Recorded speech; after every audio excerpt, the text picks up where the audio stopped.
नमस्कार दोस्तों, आपका स्वागत है हमारे चैनल पर। आज हम बात करने जा रहे हैं ऐसी महान हस्ती की जिनका जीवन करुणा, सेवा और मानवता के लिए समर्पित रहा। उनका नाम है मदर टेरेसा। उन्होंने अपना पूरा जीवन गरीबों, बीमारों और असहाय लोगों की सेवा में लगा दिया। आइए जानते हैं उनकी प्रेरणादायक कहानी।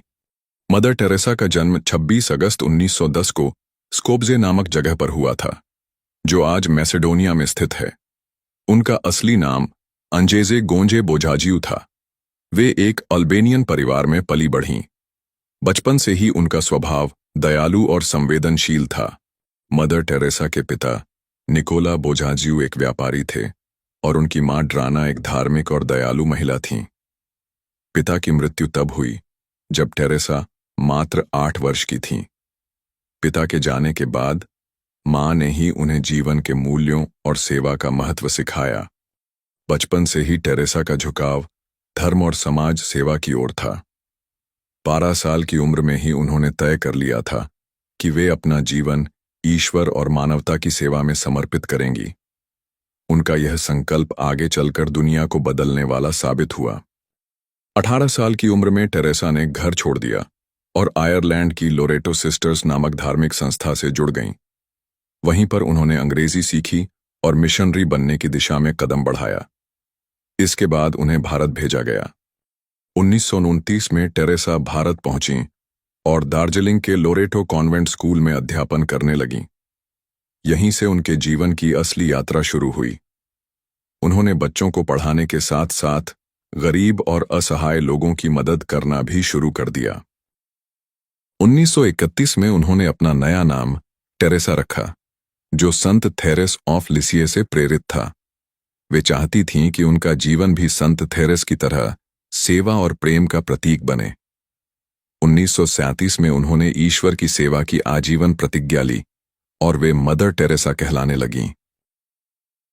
1943 में बंगाल के भीषण अकाल के दौरान मदर टेरेसा ने लोगों की पीड़ा को करीब से देखा।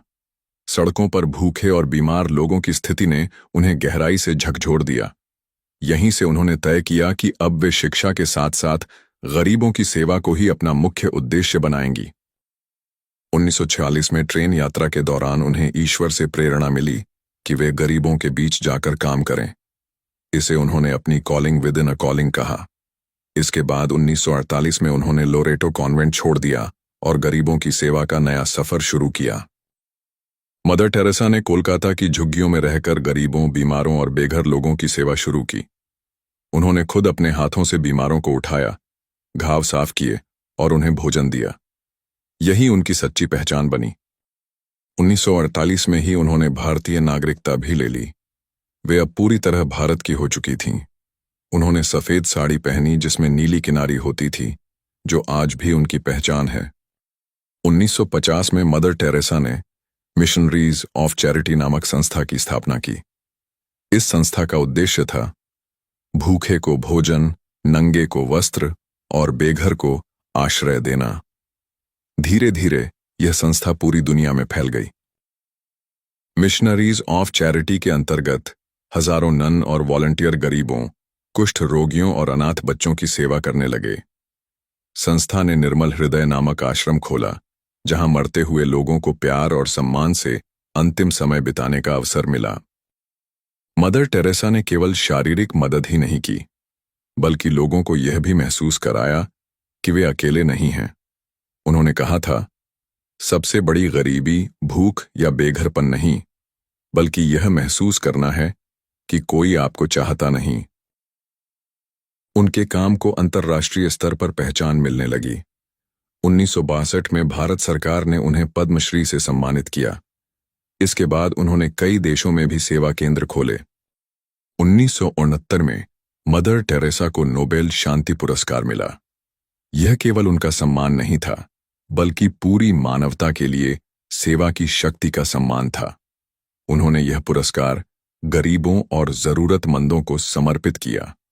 मदर टेरेसा का कहना था, मैं महान कार्य नहीं कर सकती, पर छोटे छोटे कार्यों को महान प्रेम से कर सकती हूं।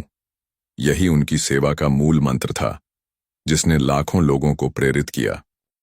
1980 में भारत सरकार ने उन्हें भारत रत्न, जो देश का सर्वोच्च नागरिक सम्मान है, प्रदान किया। यह क्षण भारतीयों के लिए गर्व का था, क्योंकि मदर टेरेसा को अब भारत की मां के रूप में पहचाना जाने लगा। बढ़ती उम्र और बीमारियों के बावजूद मदर टेरेसा ने अपना काम नहीं छोड़ा। उन्होंने हार्ट अटैक और कई बार की बीमारी के बावजूद गरीबों और बीमारों के बीच रहना चुना। 1997 में 5 सितंबर को मदर टेरेसा का निधन हो गया। उनकी अंतिम यात्रा में लाखों लोग शामिल हुए। भारत सरकार ने उन्हें राजकीय सम्मान के साथ विदाई दी। यह दिखाता है कि वे कितनी प्रिय और सम्मानित थीं। मदर टेरेसा के निधन के बाद भी मिशनरीज ऑफ चैरिटी संस्था आज दुनिया के 100 से अधिक देशों में सेवा का काम कर रही है। उनके द्वारा बोया गया बीज आज भी लाखों लोगों की जिंदगी में रोशनी फैला रहा है। 2016 में वेटिकन सिटी ने उन्हें संत घोषित किया। अब पूरी दुनिया उन्हें सेंट टेरेसा ऑफ कलकत्ता के नाम से जानती है। उनकी याद आज भी सेवा, करुणा और निस्वार्थ भाव से जुड़ी हुई है। मदर टेरेसा ने हमें यह सिखाया कि सच्ची महानता पैसे या ताकत में नहीं, बल्कि दूसरों की सेवा करने और प्यार बांटने में है। उनका जीवन मानवता के लिए एक दीपक की तरह है। आज जब भी हम किसी गरीब की मदद करते हैं या किसी जरूरतमंद को मुस्कान देते हैं, तो यह मदर टेरेसा की आत्मा को सच्ची श्रद्धांजलि होती है। वे चाहती थीं कि हर इंसान प्रेम और करुणा से भरा हुआ जीवन जिए। दोस्तों, यह थी मदर टेरेसा की प्रेरणादायक जीवन यात्रा। अगर आपको यह वीडियो पसंद आया हो तो इसे लाइक और शेयर जरूर करें। चैनल को सब्सक्राइब करना न भूलें, ताकि ऐसी ही प्रेरक कहानियां आप तक पहुंचती रहें। धन्यवाद।